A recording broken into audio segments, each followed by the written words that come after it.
후보님을 둘러싼 뭐 사법 리스크 이런 수사가 공격할 거라는 얘기가 나오는데 국민의힘의 고발에 따라서 수사를 하는 것을 사법 리스크라고 표현하는 것 자체는 매우 유감스럽습니다. 서글프기도 합니다. 저는 사당화 우려라는 말을 왜 하는지 도저히 납득이 안 됩니다. 제 표현이 오늘 제가 무지하게 표현을 조심하고 있습니다. 혹시 또 그래서 여러분들의 그런 지적도 일리가 있지요.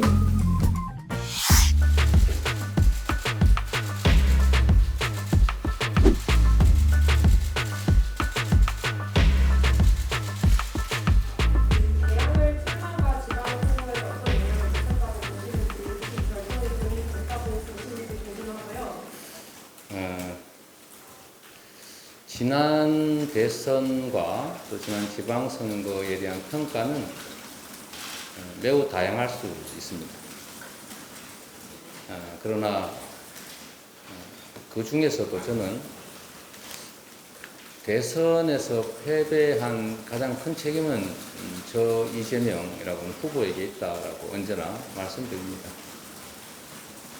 그리고 제가 지금도 만나는 분들의 상당수가 저를 잡고 눈물 흘리시는 경우가 많습니다. 아직도 신문 방송을 보기 어렵다 이렇게 말씀하시는 분들도 계셔서 그런 분들 볼 때마다 정말 몸둘 바를 모르겠습니다. 그리고 각 사회 분야별로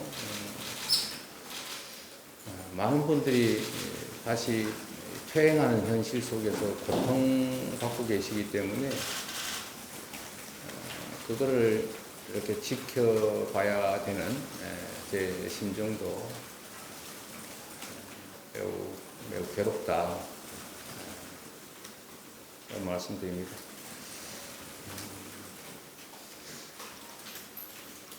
다시 또 지는 선거를 하고 싶지 않다.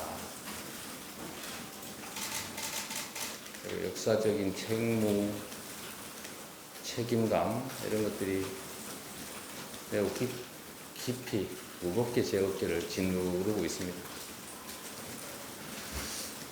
지방선거는 일반적인 예측으로 보면 패배한 측, 대선에서 패배한 측이 매우 어려운 상황이 된다는 것은 모두가 상식적으로 받아들입니다.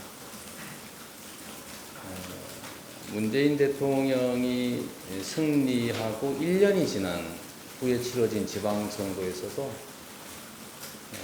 지금의 여당은 대구 경북을 빼고 전패했죠.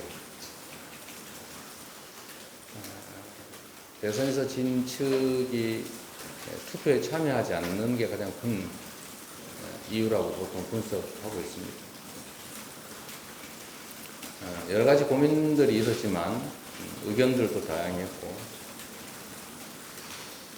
대선에서 저를 지지했고 또 결과에 대해서 매우 절망, 좌절하는 분들이 투표장으로 나오시게, 지방선거에 참여하시게 하는 하나의 방법이라고 생각하는 의견도 있고, 저도 많은 고민 끝에 그런 측면이 더 클 수도 있겠다 판단으로 참여했습니다.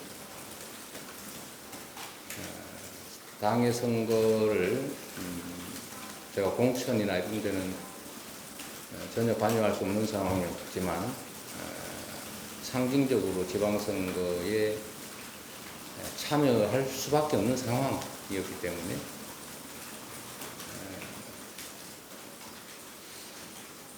직접 참여가 오히려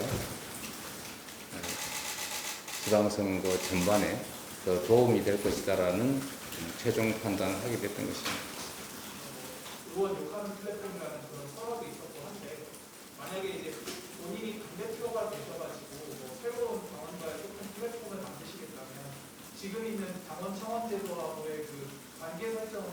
하고 싶으신지 뭐가 있으실까? 대한민국은 민주공화국이고 모든 권력은 국민으로부터 나온다. 이게 헌법 1조 1항인 건 모든 분들이 아실 겁니다. 이 민주공화국이라고 하는 이 나라의 정체성에 기반해서 누가 그러면 국민의 주권을 대신할 것이냐를 정하는 것이 바로 정치고, 이 정치의 중심적인 역할을 바로 정당이 합니다. 이 정당이 당원 중심의 민주적 정당이 아닐 경우에는 그게 국민 주권주의를 관철하는 민주주의 제도의 하나의 장치로서 제대로 작동하는 게 어렵죠. 그래서 당내 민주주의는 정말로 중요한 것입니다. 당원과 또 민주당을 지지하는 국민, 소위 민심, 당심, 그리고 이 여의도의 마음이랄까요? 의사, 이게 너무 불일치한다는 걸 저는 최근에 실감하고 있습니다. 달라도 너무 다르다. 다른 정도가 아니라 배치되는 상태들이 종종 보입니다. 완전히 다 배치된 거죠. 반대쪽. 이거에 대체 뭘 의미하는 걸까? 결국은 당원과 당의 소통의 부재라고 생각될 수 있는 거죠. 최근에 이제 젊은 청년층을 중심으로 당의 의견을 좀 더 적극적으로 개진하고 또 의견 개진을 넘어서서 행동하는 그런 분들이 많아지고 있습니다. 저는 이거를 국민 주권을 실질적으로 행사하려고 하는 그야말로 자주적인 또 능동적인 노력으로 저는 존중하고 격려해야 된다고 생각합니다. 결국은 국민이 주인인 나라, 또 주인의 의사가 또 대리기구라고 할 수 있는 정치와 정당에 제대로 반영되는 사회, 이건 꼭 필요한 일이지요. 그런데 이게 단절되어 있다 보니까 소통이, 그러니까 의견의 전달이나 수렴이나 아니면 피드백, 이런 게 제대로 안 되다 보니까 약간 폭력적 형태로 분출되는 것들이 바로 심한 감정적인 대응들, 표현, 억압적인 행태, 쉽게 말하면 폭력적인 표현, 문자 폭탄이라고 불리는 이런 방식의 의견 표출이 일어나고 있는 거죠. 이거는 또 바람직하지가 않습니다. 의견의 표출이나 의사의 표현도 합리적이고 또 정당하고 또 뭐라 그럴까요? 상대에게 피해를 주지 않는 방식으로 해야 설득하는 효과가 있습니다. 민주주의는 의견의 다름을 전제로 해서 나의 의견을 상대에게 설득하는 것이지 강요해서는 안 되고 또 강요하는 것이 나의 목표를 이루는데 결코 도움이 되지 않습니다. 요즘 세상에 누가 강요한다고 듣겠습니까?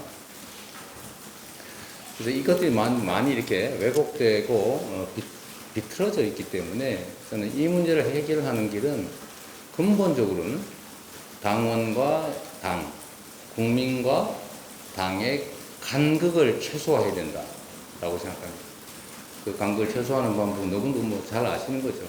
자유롭게 의사 표출이 가능하고 제대로 전달된 의사들에 대해서 충분한 검토와 피드백이 이루어지고 또 이견에 대해서는 충분한 논쟁이 가능하고 그러려면 이게 플랫폼이 필요하다라는 것이죠. 청원을 할 수도 있겠고 또는 당의 주요 정책에 대해서 투표를 할 수도 있을 것이고 그것이 뭐 강제적이든 아니면 참고용이든 관계없이 말이죠. 또 어떤 문제의 지적 또는 견제 이런 거 할 수도 있고 거기에 대해서 또 답도 하고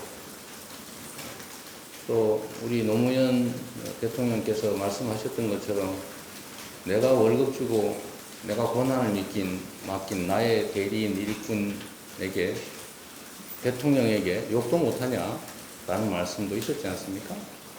뭐 욕을 하나 권장하는 것이 아니라 비판 받을 의무가 있다. 비판할 권리가 있다. 라는 말씀을 해주신 거죠. 저는 뭐 제 표현이 오늘 제가 무지하게 표현을 조심하고 있습니다. 혹시 또 그래서 여러분들의 그런 지적도 일리가 있지요. 제가 강연 중에 재미있으라고 좀 하는 이제 그런 좀 과장된 표현 이런 것들이 문제가 자꾸 되고 있어서 앞으로는 좀 더 신중하도록 하겠습니다. 근데 제가 이 욕을 하는 플랫폼이라고 누가 표현했는데 그런 게 아니고 문자폭탄이나 이런 것들로 하느니 자유로운 의사표명이 가능한 게시판 같은 것도 이 플랫폼의 한 기능으로 가지고 있으면 좋지 않냐 라는 취지였어요. 칭찬받는 분도 있었을 테고 또 비판받는 경우도 있었을 테고 그런 것들을 자유롭게 표현하면 문자폭탄이나 이런 것들이 오히려 줄어들지 않냐, 소통의 장으로 기능할 수 있지 않냐 이런 취지였으니까 제 표현의 과함은 양해를 바라고 취지는 그렇다고 이해를 부탁드립니다. 당원 청원제는 뭐 당연히 앞으로 우리가 해야 될 소통 구조의 핵심 중에 하나가 되겠지요. 네, 고맙습니다. 최근에 이제 당내에서 불거진 그 사당화에 대한 우려를 어떻게 해소하실지 여쭤보겠습니다. 저는 사당화 우려라는 말을 왜 하는지 도저히 납득이 안 됩니다. 단언적으로 말하건대 더불어민주당은 이미 시스템에 의해서 움직이는 공당이다. 그 점은 확고하다는 말씀 먼저 드립니다. 예를 들면 뭐랄까요? 불안감, 의구심 뭐 이런 것일 수도 있고 또 공격일 수도 있는데 민주당은 특히 공천과 관련해서는 당원 50%, 국민 50% 경선을 원칙으로 하는 명확한 시스템을 가지고 있죠. 국가와 국민에 대한 충성심과 열성 그리고 실력과 실적을 갖추고 있는 경쟁력 있는 후보라면 이 확고한 시스템에 의해서 당원과 국민의 판단과 선택을 받을 권리가 보장된다. 이 점에 대해서 의심을 하지 않으시면 좋을 것 같아요. 그리고 사당화가 불가능하죠. 그걸 혹시 저는 그런 생각이 듭니다. 우리 더불어민주당에 제가 이제 여의도의 중간은 아니고 경계 지점에서 지금 이제 서 있는 상황인데 당은 본질적으로 다양성을 추구합니다. 당은 자기 단일한 생각만 의사만 있어야 된다고 생각하는 것은 당이 아니라 조직이라고 하죠. 조직. 예를 들면 뭐 관력, 군대, 뭐 이런 걸 조직이라고 하지 않습니까? 거기는 다른 의견을 허용하지 않죠. 그러니까 당은 생각이 다른 사람들의 집합체. 그래서 당이라고 합니다. 그래서 다름이라고 하는 것은 배제나 아니면 투쟁의 대상이 아니고 역할 분담을 통해서 전체 효율을 높이는 소위 시너지를 발생시키는 중요한 재원이라고 할 수 있죠. 달라야 많은 것을 담을 수 있지 않습니까? 똑같으면 똑같은 것밖에 못 담지. 시멘트만 모으면 시멘트 더미, 모래만 모으면 모래더미가 되지만 모래, 시멘트, 자갈, 물을 모으면 콘크리트가 되지 않습니까? 그게 전 정치의 본령이라고 생각하고 특히 그 중에서도 정당의 본질이다 이렇게 생각합니다. 다른 것은 슬퍼할 일이 아니라 잘 활용하고 역할 분담을 통해서 더 큰 결과를 만들어낼 호재인 것이죠. 그런데 그와 다르게 나와 다르면 내 편이 아니면 배제하거나 투쟁의 대상으로 여기는 그런 분위기가 일부 있는 것 같습니다. 이거는 매우 바람직하지 않죠. 정당 발전을 위해서도 그리고 국민을 위해서도 결코 바람직하지 않습니다. 저는 다양성을 존중하고 역할 분담을 적절하게 해서 우리 국민들의 지지를 최대치로 많이 받아내고 그걸 통해서 총선과 대선에서 이기는 정당으로 나가게 하는 게 목표입니다. 왜 다르다는 이유로 내 편이 아니라는 이유로 배제하거나 불이익을 주거나 싸우겠습니까? 혹시 우리 경기도 성남시에서 제가 행정 또 지방 정치를 할 때 저는 인사 문제로 잡음이 나거나 싸움이 벌어지는 거를 저는 느끼지 못했고 아마 많은 분들이 그 점에 대해서 생각해 보시면 진짜네? 이렇게 하실 수 있어요. 이유는 단순합니다. 저는 역량에 따라서 역량이 뭐 비슷하면 각광선언 쓰는 게 맞죠. 그런데 다른 진영 좀 멀리 떨어진 사람들이 더 역량이 있으면 그들을 쓰는 것이 성과를 내는 데도 좋고 또 지지 기반을 확대하는 데도 좋기 때문에 저는 그렇게 해왔습니다. 그래서 좀 전례 없는 성과를 낸 게 있죠. 저는 당도 그렇게 해야 된다고 믿고 있고 그렇게 할 겁니다. 사당화 우려를 하는 것은 저는 지금까지 그랬으니까 우리도 그랬으니까 이재명도 그러겠지 하고 생각하는 게 아니기를 바랍니다. 이재명은 다릅니다. 달랐기 때문에 다른 길을 통해서 여기까지 왔습니다. 앞으로도 이재명의 길을 가겠다. 너무 본인들 공천 걱정하지 말고 당을 위해서 할 수 있는 최선을 다하면 국민과 당원들이 기회를 줄 것이다. 이렇게 믿어 주시기 바랍니다. 이제 후보님을 둘러싼 뭐 사법 리스크 이런 수사가 공격할 거라는 얘기가 나오는데 시민단 입장을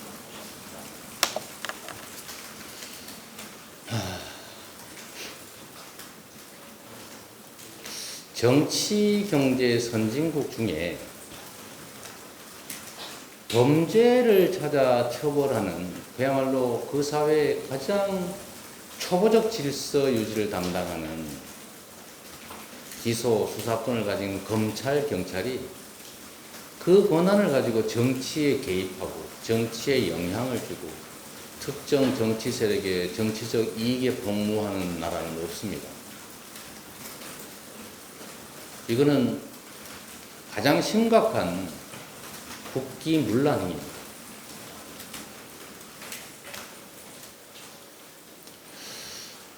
법의 적용은 공평해야 합니다. 법 앞의 평등이 가장 중요한 영역이죠. 평등이라고 하는 가치가 실현되는 영역 중에 가장 중요한 것이 바로 법 앞의 평등입니다. 전당대회에 맞춰서 8월 중순까지 선거를 끝내겠다. 수사를 끝내겠다. 이런 보도를 제가 봤는데 사실이 아니길 바랍니다. 대놓고 정치 개입을 하겠다는 것 아닙니까? 그리고 수사에도 균형이 필요하다. 형평성이 필요하다. 이 말씀을 드립니다. 그리고 국민의힘이 고발하고 국민의힘의 고발에 따라서 수사를 하는 것을 사법 리스크라고 표현하는 것 자체는 매우 유감스럽습니다. 서글프기도 합니다. 국민의힘과 검경이 쓰는 공격적 언어를 우리 안에서 듣는 것 자체가 참으로 안타깝습니다. 저는 이렇게 하기를 바랍니다. 당신 수사받고 있으니까 리스크다라고 말할 게 아니라 구체적으로 이 점을 잘못했기 때문에 문제다. 이렇게 지적하십시오. 카더라. 당신 고발 당했더라. 당신 국가기관으로부터 수사받더라. 이 자체를 문제 삼는 것은 너무 가혹하지 않습니까?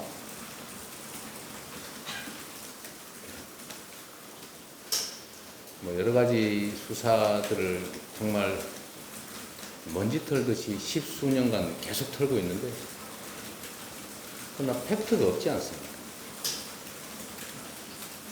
잘못한 것을 구체적으로 지적을 하십시오. 잘못했을 가능성이 있다는 징후가 보일 것 같은 생각이 든다. 이렇게 하면 안 되는 거죠. 분명하게 팩트를 지적하는 게 맞습니다.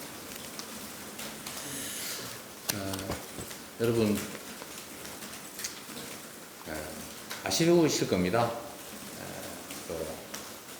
묻고 싶은 것도 많으실 것 같고, 이제 아시다시피 저희가 지금 경선 일정이 분초를 다투는 그런 상황이라 좀 길게 하지 못하는 이해 부탁드리고요.